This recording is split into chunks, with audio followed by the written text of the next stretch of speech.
Okay, so here our next topic is graphical presentation of frequency distribution. Okay, so here we see the frequency distribution in a graphical form. Last lecture में हम लोगों ने frequency distribution देखा है. Now we see the frequency distribution in a graphical form. Okay, so frequency distribution in a graphical form is divided into 5 types. So here and list the 5 types. So first one is your line frequency graph. So first one is your line frequency graph. Second one is your histogram. Third one is your frequency polygon. Okay, fourth one is your frequency curve, and fifth one is your cumulative frequency curve or ague. So this is your 5 types of graphical presentation of frequency distribution. तो यहाँ पे हम 1 by 1 discuss करते हैं एक एक आपका type. Okay, so first type is your line frequency graph. तो line frequency graph, first we see.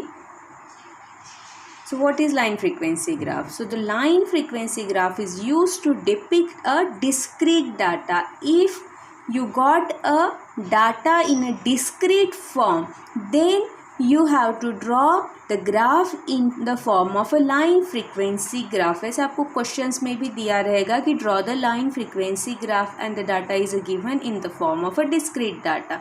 So I think all of you know the what is discrete data. Last lecture में भी हम लोगों ने what is discrete data and what is continuous data हम लोगों ने देखा था. So I think you know discrete data.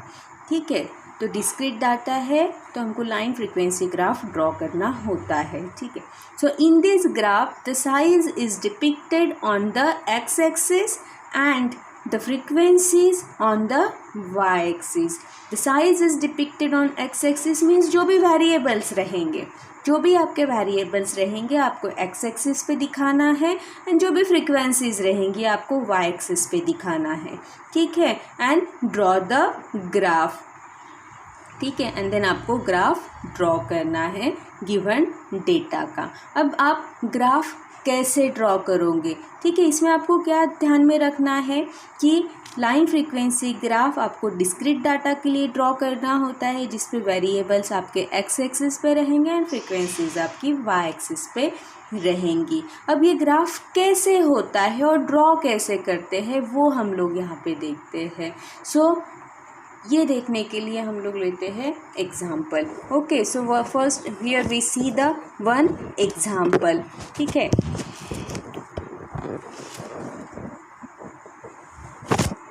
so first example is the following table shows the distribution of marks of students depict the data on line frequency graph. तो means हम लोगों को यहाँ पे दिया है marks of student and that marks of a student we have to depict on the line frequency graph. तो हमको लाइन फ्रीक्वेंसी ग्राफ ड्रॉ करना है गिवन डेटा का.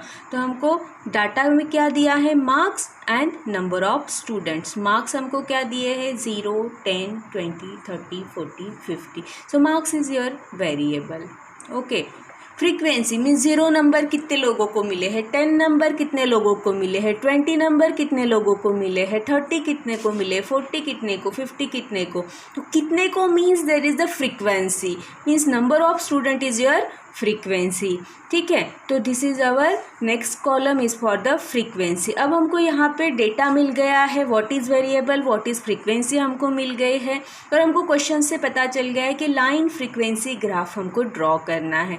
Now draw the line frequency graph. For drawing the line frequency graph, जैसे मैंने आपको पहले बोला 2 एक्सिस ड्रॉ करना है, that is X axis and Y axis. ठीक है, तो 2 एक्सिस ड्रॉ कर लो, X axis and Y axis आपके नाम दे दो वहाँ पे. देन जैसे मैंने पहले बोला, so you put the variable on X axis. Who is the variable? Marks is your variable. So put the marks on the X axis, ठीक है। तो लिखना स्टार्ट कर दो। एक्स एक्सिस पे 0, 10, 20, 30, 40 एंड 50। सो ये हो गया हमारा X axis. Now draw the Y axis. Y axis पे हमको लिखना है फ्रीक्वेंसीज। तो फ्रीक्वेंसी के नंबर्स हम ऐसे के ऐसे नहीं लिख सकते हैं। क्यों नहीं लिख सकते? क्योंकि जब भी हम एक्सिस लिखते हैं तो उसके ऊपर एक स्केल रहती है जो हम लोगों को इक्वली मैनेज करनी होती है। जैसे 2 की स्केल ले लो आप, 3 की स्केल ले लो, 5 की स्केल ले लो, 10 की। जैसे यहाँ पे 10 की है, 0, 10, 20, 30, 40 एक इक्वल डिफरेंस में चल रही है। तो वैसे ही हमको यहाँ पे भी स्केल लेना है। तो हमने क्या ले ली? 5, 10, 15, 20 एंड 25। ये हमारी स्केल रहेंगी ऑन अ वाई एक्सिस, ठीक है। नाउ ड्रॉ द ग्राफ, ठीक है। ग्राफ 0 हमारा फर्स्ट है, 0 के नंबर ऑफ स्टूडेंट्स है, फ्रीक्वेंसी है हमारी 1। तो यहाँ पे स्ट्रेट लाइन एक 1 तक ड्रॉ कर दो। Now the next is variable is 10 की फ्रीक्वेंसी है हमारी 8, तो अप टू द 8 ड्रॉ कर दो। 20 की 7, अप टू 7, 30 की 15 तक ड्रॉ कर दो, 40 की 20 तक एंड 15 की 16 तक, इतना आप ड्रॉ कर दो। So this graph is called as line frequency graph, ठीक है। तो ये बन गया आपका line frequency graph. This graph is called as line frequency graph. आप लोगों को बहुत बार हो सकता है कि लिख के ना आए कि लाइन फ्रीक्वेंसी ग्राफ और आपको ड्रॉ करना पड़े लाइन ग्राफ। तो व्हाट इज़ लाइन ग्राफ? मैं आपको दोनों का डिफरेंस बता देती हूँ। 2 टाइप के ग्राफ होते हैं। First one is a line frequency graph and second one is a line graph. So what is your line graph? तो अगर आपको डेटा मिलता है the yearly population in a million given as follow, ठीक है। यहाँ पे आपको नहीं लिखा है कि लाइन ग्राफ है कि लाइन फ्रीक्वेंसी ग्राफ है। अगर लाइन फ्रीक्वेंसी ग्राफ बोला होता तो हमको वही ड्रॉ करना होता था, बट हमको यहाँ पे बोला नहीं है। So we draw the line graph, ठीक है। The yearly population in million is given as follows. तो ईयर एंड पॉपुलेशन, ईयर है आपका 1980, 1990, 2000 and 2010 and population is your 240, 380, 510 and 550। Means your variable is year and the frequency is your population, ठीक है। तो अब हमको 2 कॉलम मिल गए हैं एक्स एक्सिस और वाई एक्सिस के लिए, variable and frequency. Now draw 2 axis, X axis and Y axis, ठीक है। नाम दे दो X axis and Y axis, ठीक है। आप लोगों ने नाम भी दे दिया। Now draw the variable on X axis. Variable draw कर लो। 0, 980, 990, 2000 and 2010. This is your year. Year is your variable. Now draw the y-axis. Y-axis में सेम हम लोग स्केल मेंटेन करेंगे। स्केल मेंटेन करने के लिए पहले हम लोग वैल्यूज़ देखेंगे। All the values in is in 100. So we are taking here the scale of 100. Okay, तो 100, 200, 300, 400, 500 एंड 600। तो ये हमारी स्केल हो गई। Now draw the points.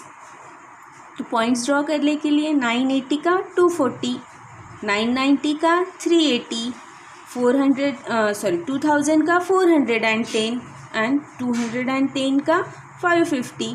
Points draw कर लो एंड लाइन्स ड्रॉ कर लो, मीन्स पॉइंट्स को अटैच कर दो। तो that graph is called as line graph, ठीक है। तो ये हो गया हमारा line frequency distribution. Hope so you understand what is line frequency distribution graph and what is line graph, ठीक है। तो यहाँ तक हम लोग इस वीडियो में देखते हैं। जो नेक्स्ट आपका टाइप है दैट इज़ योर हिस्टोग्राम, हम लोग नेक्स्ट वीडियो में देखेंगे, ठीक है। Hope so you understand. अगर आपको समझ में नहीं आता है तो मुझे बताना, ओके।